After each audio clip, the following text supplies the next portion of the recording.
The United States is pushing the world towards something it may not be able to control. What started as strategic competition has turned into military encirclement, economic warfare, and open provocation. China is being surrounded by bases, by ships, by missiles, and by sanctions. And the West still calls this peacekeeping. But the reality is, this is not peace. It's a provocation, and the fuse is already burning.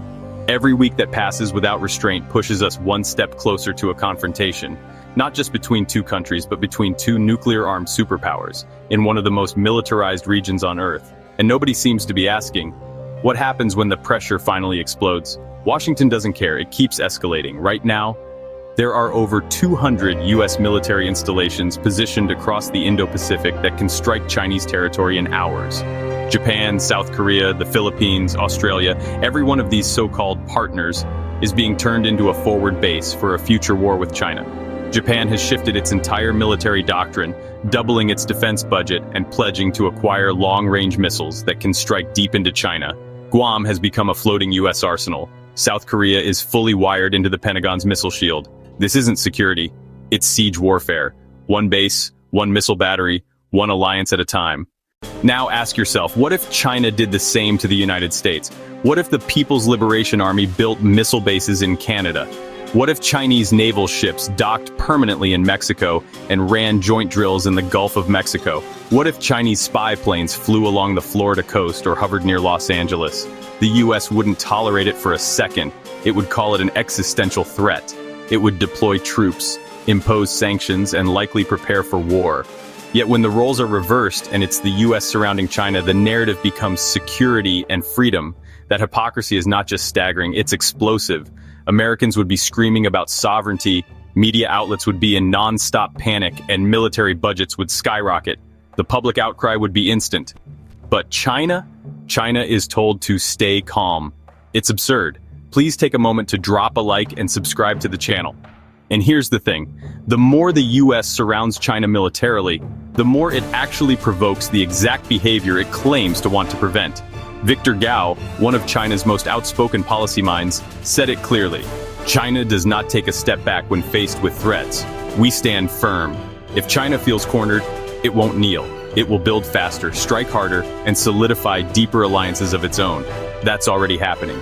The China-Russia military drills, the Belt and Road military security pacts, the quiet but growing defense cooperation with Iran and Central Asia.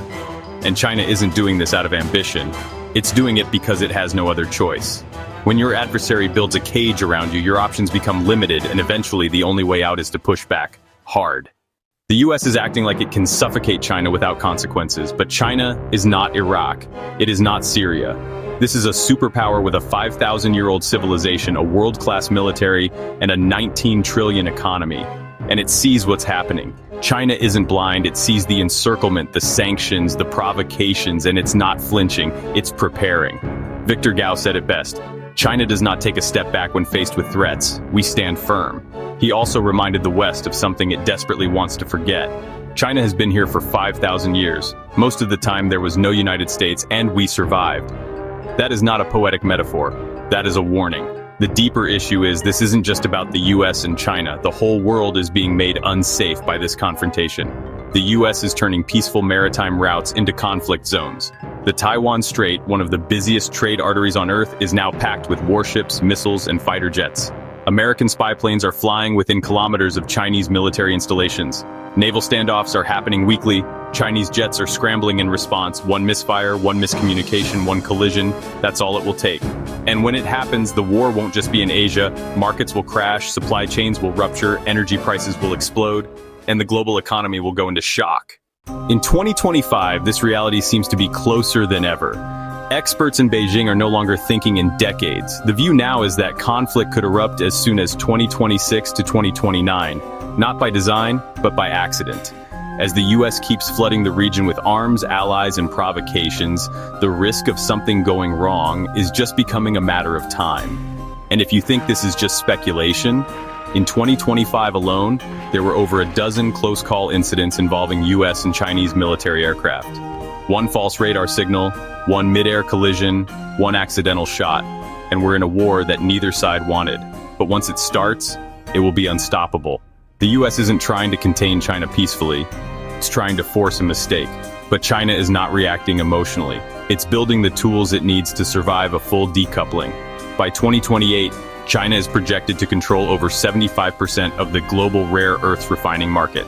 It is accelerating towards 70% semiconductor self-reliance. The digital yuan is being used in oil transactions with the Middle East. New pipelines are linking China to Central Asia and Russia. China is preparing to withstand war, economically, technologically, and militarily.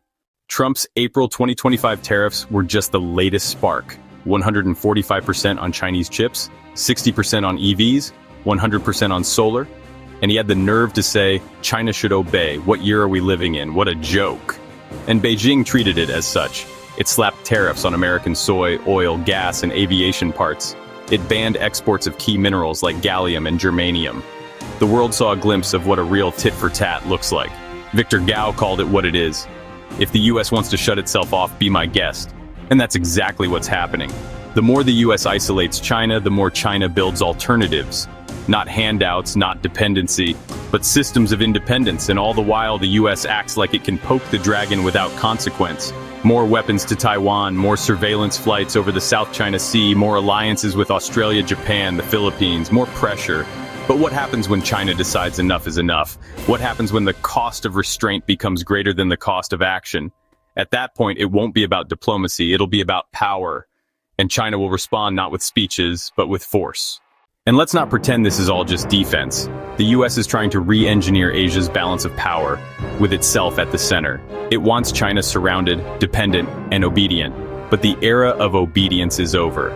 China is already building a new map, one that connects Africa, Latin America, and Asia without Washington. One that uses Chinese infrastructure, Chinese currency, and Chinese standards. It's not conquering the world, it's bypassing the one the US built. And that's why Washington is panicking. Every move now is driven by fear. Fear that US dominance is slipping. And it is. Militarily, economically, politically. The world sees what's happening. The global south is shifting. US allies are hedging. And China, the country that was supposed to be kept down, is now defining the new normal. So when will something pop off? If this escalation continues unchecked, if these alliances keep stacking up, if more US troops land on China's doorstep, a breaking point becomes inevitable. Not in 2050, not even 2035, but within the next 5 years, maybe less. Because you can only box in a superpower so long before it bites back. And when it does, the world will remember who built the pressure cooker in the first place. And by then, it'll be far too late. Don't forget to drop a like and subscribe to the channel for more content.